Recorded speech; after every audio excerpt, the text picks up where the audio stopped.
Hello students, তোমাদের সকলকে স্বাগত।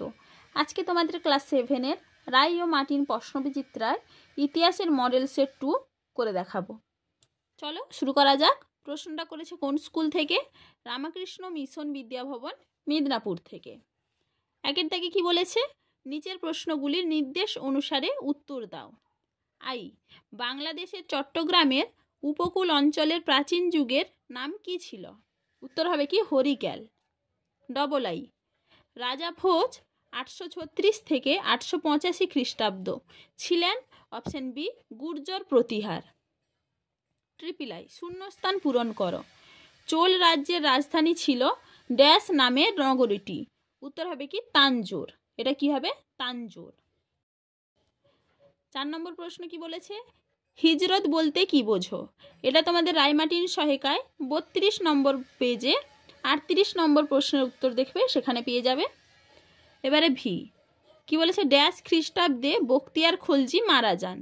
উত্তরটা হবে কি 1206 খ্রিস্টাব্দে। ভিআই, নাড়ু বলতে কি বোঝো? প্রশ্নটা আছে কি নাড়ু বলতে কি বোঝো? দেখো, তোমাদের আগের ভিডিওতেই দেখিয়েছিলাম নাড়ু কি গ্রাম পরিষদ বা উরশাসিত কয়েকটি গ্রামকে নিয়ে গঠিত হতো।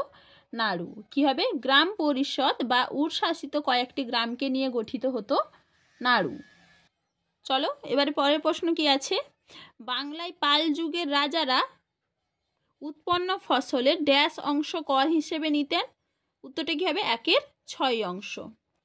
তারপরে প্রশ্ন কি আছে? কিভাবে প্রাচীন বাংলা ভাষার জন্ম হয়? এটা তোমাদের পাঠ্য বইতে 30 নম্বর পেজে আছে, দেখে নিবে সেখানে। এবারে তারপরে প্রশ্ন কি আছে? তন্ত্রযান বৌদ্ধ ধর্ম বলতে কি বোঝো? প্রশ্নটা কি আছে? তন্ত্রযান বৌদ্ধ ধর্ম বলতে কি বোঝো? এটা রায়মার্টিন সহায়িকায় 54 নম্বর পেজে আছে, সেখানে দেখে নিবে তোমরা। তারপরে প্রশ্ন কি আছে? বাংলায় কোন তুর্কি সেনাপতি মুসলিম শাসনের সূচনা করেন? উত্তরটা হবে কি বখতিয়ার খলজি। এবারে 2 এর দাগে কি বলেছে? নিচের প্রশ্নগুলির উত্তর দাও। প্রথম প্রশ্ন কি আছে? মাৎস্যন্যায় বলতে কি বোঝো? এটা দেখবে তোমাদের রায়মার্টিন সহায়িকায় 29 নম্বর পেজে 20 নম্বর প্রশ্নের উত্তর আছে, সেখানে দেখে নিবে একটু। তারপরে বলেছে রাজা বল্লাল সেন স্মরণীয় কেন?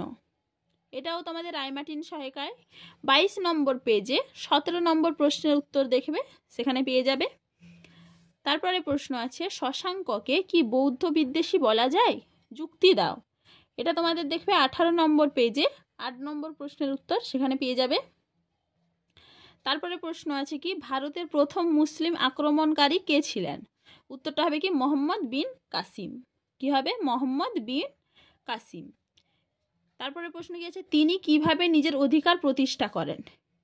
এটা দেখবে 59 পেজে 19 নম্বর প্রশ্নের উত্তর, সেখানে পেয়ে যাবে, দেখে নিবে। তাহলে দেখো, এখানে আমি প্রশ্নগুলির পেজ নাম্বার লিখে দিয়েছি, কত নম্বর পেজে কত নম্বর প্রশ্নের উত্তর তোমরা একটু দেখে নাও। তো চলো আজকে এইটুকুই, দেখা হচ্ছে পরের ভিডিওতে। ভিডিওটি ভালো লাগলে লাইক অ্যান্ড সাবস্ক্রাইব করে দিবে।